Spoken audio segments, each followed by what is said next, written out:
기도하겠습니다. 사랑이 많으시고 좋으신 하나님, 오늘도 주의 성령께서 깨우쳐 주옵시고 또 우리 마음이 참으로 어린아이와 같이 주님 앞에 순종하고 또 하나님 아버지 앞에 말씀을 받아 적용할 수 있도록 하나님 도와주시옵소서. 예수님 이름으로 기도합나이다. 아멘. 8월 8일자 다니엘서 2장 31절부터 49절의 말씀이 오늘의 본문입니다. 다니엘이 느부갓네살 왕에게 느부갓네살 왕이 꾼 꿈의 내용이 무엇인지를 얘기해 주고 그리고서는 또 그 내용을 해석해 주는 이야기가 나옵니다. 그 첫 번째 꾼 꿈의 내용을 설명하는데 그 내용이 참 우리가 보니까요. 이제 이 모든 것이 일종의 예언의 말씀의 부분이잖아요. 그런데 그 내용을 보니까 처음에 큰 신상을 보았는데 신상의 머리는 금이고 또 가슴과 두 팔은 은이고 배와 넓적다리는 노시고 종아리는 쇠다. 그리고 그 발은 얼마는 쇠고 얼마는 진흙이다. 그렇게 구성이 된 사람을 보았다는 것입니다.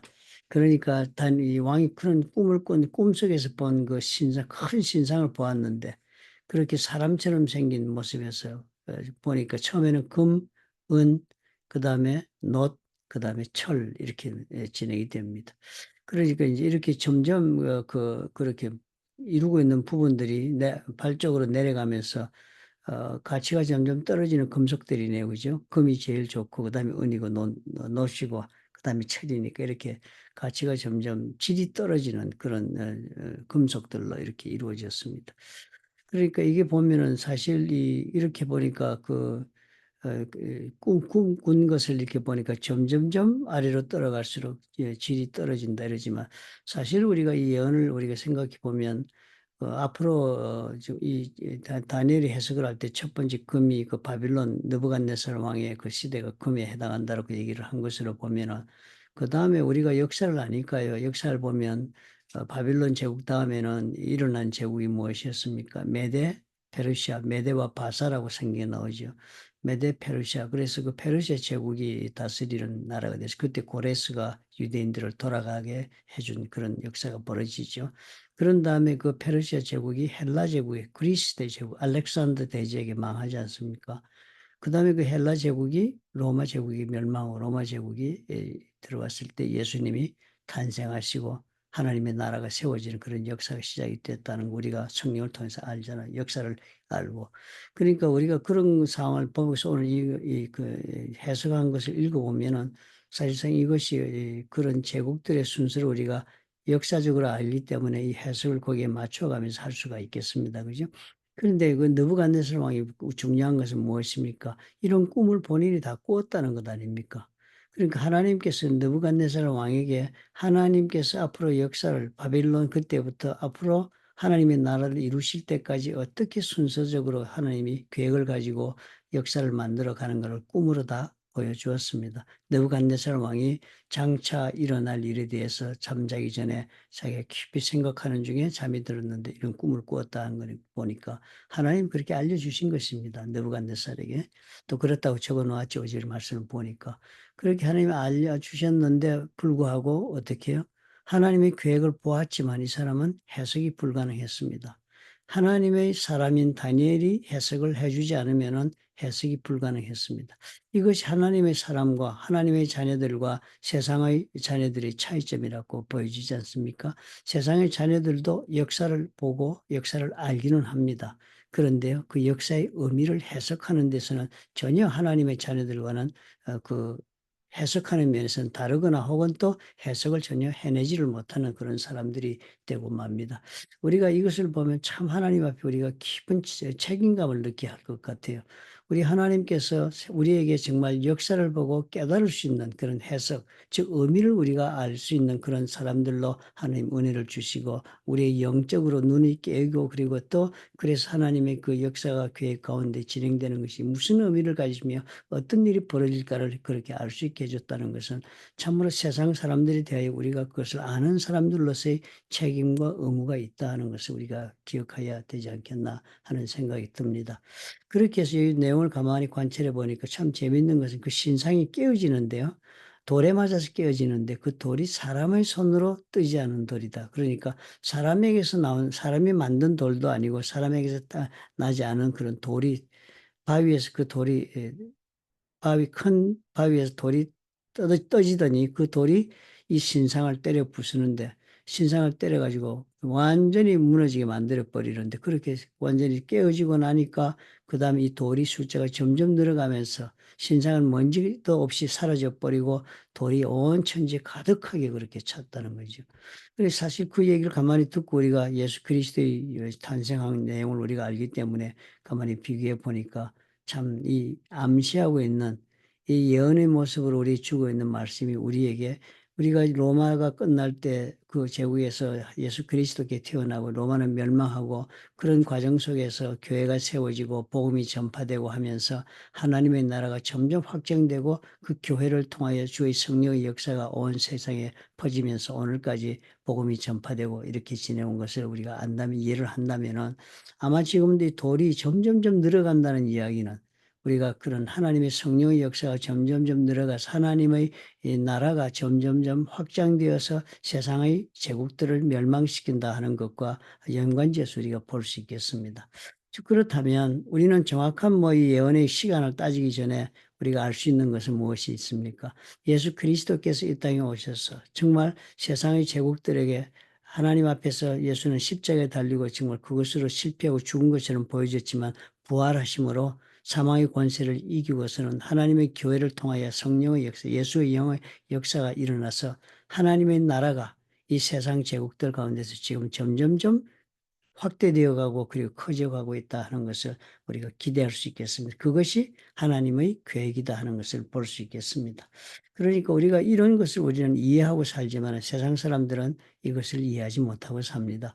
점점점 지금 돌의 숫자가 늘어가가지고 어느가는 돌만 남고 세상은 없어지는 때 그때가 예수 그리스도께서 다시 이 땅에 돌아오시고 세상의 역사가 끝나는 날이 되지 않겠습니까? 그러면 우리가 그 기간 동안 지금 우리가 살고 있다면은 우리는 그 앞의 이 모든 역사의 전개가 어떤 시점에서 어떤 모습으로 끝날 것을 우리가 아는 까닭에 그 시대를 사는 우리로서는 세상을 대하여 이 모든 역사의 의미를 알게 해야 될 책임이 주어져 있다라는 것을 우리가 깨닫게 되겠습니다. 오늘 그 말씀을 보니까요. 다니엘의 역사는 그 당시에는 아마 다니엘 한 사람의 역사로 구약에 기록되었지만 예수 그리스도가 이 땅에 오신 다음에 우리 모두가 다 다니엘 같은 그런 사명의 성도들이 되어야 한다 하는 생각을 우리가 받아들여야 할 줄로 압니다. 그러므로 우리는 세상의 의미를 알게 해주신 하나님 앞에서 우리가 정말 세상을 대하여 다니엘처럼 하나님이 하나님 되심을 알게 하고 앞으로의 역사가 어디를 향하여 가고 있는지를 깨닫게 해 줘야 될 것입니다. 우리가 오늘 이 말씀을 보면서 그런 생각을 해 보십시다. 미래는 그러니까 어떻게 하나님의 손에 있다는 것을 우리가 보게 됩니다.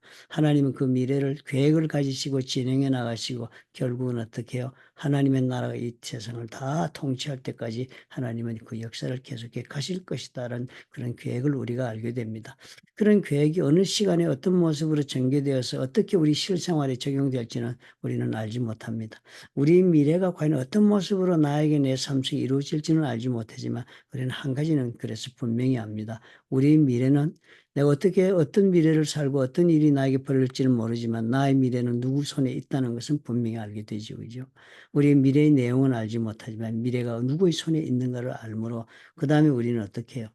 그 모든 미래가 하나님의 손에 있다면 온 세상이 하나님의 손에 있다면 우리 개인의 삶도 하나님의 손에 있다는 믿음 가운데 우리가 오늘을 살 수 있는 사람이 될 수 있다는 생각이 듭니다. 그렇다면 우리가 오늘을 살면서 오늘 우리가 살아나는 이 모든 삶의 그 목적지를 우리가 아는 사람처럼 우리가 오늘을 살았으면 좋겠다 하는 생각이 듭니다. 해석을 아는 사람처럼 의미를 깨달아 알았으니까 오늘 내가 삶을 살면서 내가 지금 어느 시점에 인생을 살고 있다는 것을 알고 있다면은 참으로 오늘 내가 무엇이 귀중하고 또 오늘 내가 무엇을 귀중하게 여겨야 하는지를 깨닫고 오늘 내가 무엇을 염려해야 할 것인지 무엇을 염려하지 말아야 할 것인지를 깨닫는 우리가 될 수 있다는 생각이 듭니다. 예언은 이 미래의 역사를 알고 깨닫는 것뿐만 중요한 것이 아니라 실제로 그런 깨달음이 있다면 그 예언에 맞춘 그런 질적인 삶을 우리가 살아야 합니다. 영적으로. 그렇지 않겠습니까? 우리 하나님 앞에 보니까요. 제국은 점점점 강해집니다. 사실상 바빌론보다는 페르시아가 더 강대하고 영토도 넓었고요. 그리고 또 페르시아보다는 헬라 제국이 더 강대해서 온 세상을 다스리고, 그리고 헬라는 로마를 감당할 수 없을 정도로 로마는 강한 그런 철의 나라였습니다. 그런데 점점 강해져 갔지만 뭐가 떨어지고 있습니까? 질이 떨어지고 있는 것입니다. 질이 떨어진다는 말은 그것이 그 점점점 살아가는 인간들은 그 나라는 강대해지고 국력은 켜지고 인간들이 누리는 힘도 많아지고 누리는 것도 많아졌겠지만 인간들의 죄성은 점점점 확대되면서 세상은 더욱더 하나님을 떠난 악이 증가하고 악이 더 많은 나라로 그렇게 발전해서 결국은 멸망을 심판의 자리까지 그렇게 치달아간다는 것을 우리가 볼 수 있겠습니다. 이번에 파리 올림픽에 여러분 그 개막식을 여러분 다 보셨죠, 그죠? 얼마나 소름 끼치는 그런 장면을 우리가 본지 모릅니다. 이제는 정말 이 하나님의 나라가 임하시고 예수 그리스도께 다시 오시는 그 날이요. 멀지 않았다는 생각이 듭니다. 너무나도 노골적으로 하나님을 대적하고 이제는 요한계시록에 그 얘기했던 그런 모든 이야기들이 오늘 우리가 일어나고 있는 올림픽의 그 개막식의 그 유튜브 영상을 보니까 소름 끼치게 현실적으로 우리 앞에 다가와 있다는 것을 우리가 발견하게 되는 그런 일들을 우리가 오늘 경험하는 세대를 살고 있습니다. 그러나 우리는 어떻게, 그러므로 우리는 더욱더 주의 복음이 전파되고 주님께서 원하시는 대로 더욱더 많은 영혼들이 예수 그리스도를 삶의 구주로 영접하고 그래서 구원을 받아 이제 다시 오실 주님을 만날 때 우리가 주님 앞에 서게 될 때 참으로 구원받은 자의 숫자가 정말 주님 원하시는 대로 다 추수되는 그런 역사가 일어나도록 우리가 노력을 해야 할 것입니다. 오늘도 그래서 우리가 가정기 하면서 우리 삶의 목표가 세워진 대로 우리가 한번 다시 또 돌아보십시다. 우리가 무엇 때문에 모이고 무엇 때문에 우리가 오늘 사는 것인가. 주 예수 그리스도께서 우리를 죽으시고 우리 구세주가 되신다는 그 복음을 전파하기 위하여 우리가 오늘 이런 은혜를 입었고 오늘 이런 깨달음을 얻었고 또 오늘 우리에게 하나님이 그 모든 사명을 감당할 수 있도록 넘치는 아버지께서 능력 가운데 우리를 축복하시며 인도하신다는 것을 우리가 믿음으로 바라보십시다. 오늘 우리 앞에 많은 어려움이 있다는 것은 이런 세상의 세력과 하나님의 나라 사이의 갈등일 따름입니다. 그 가운데 우리는 하나님의 백성이 하나님의 자녀이므로 우리를 군사로 삼으신 우리의 주인 되시는 예수 그리스도께서 우리에게 참으로 보호자가 되실 뿐 아니라 우리 총사령관이 되어서 우리의 싸움을 다 이긴 싸움, 승리의 싸움을 우리가 다 마무리할 수 있도록 하나님께서 은혜를 주시고 능력을 부어주실 것입니다. 그런 자신감을 가지고 오늘 우리 하루를 살아보십시다. 우리의 삶에는 참으로 이해할 수 없는 어려운 일도 많이 일어나고 또 우리를 많은 경우에 낙담시키기도 하고 좌절시키기도 하는 일들이 벌어질 것입니다. 그것은 다 우리가 어떤 시대를 살기 때문에요. 세상의 제국을 이기는 하나님의 나라의 역사가 시작되고 증가되고 있는 때를 우리가 살고 있기 때문이다 하는 것을 이해하십시다.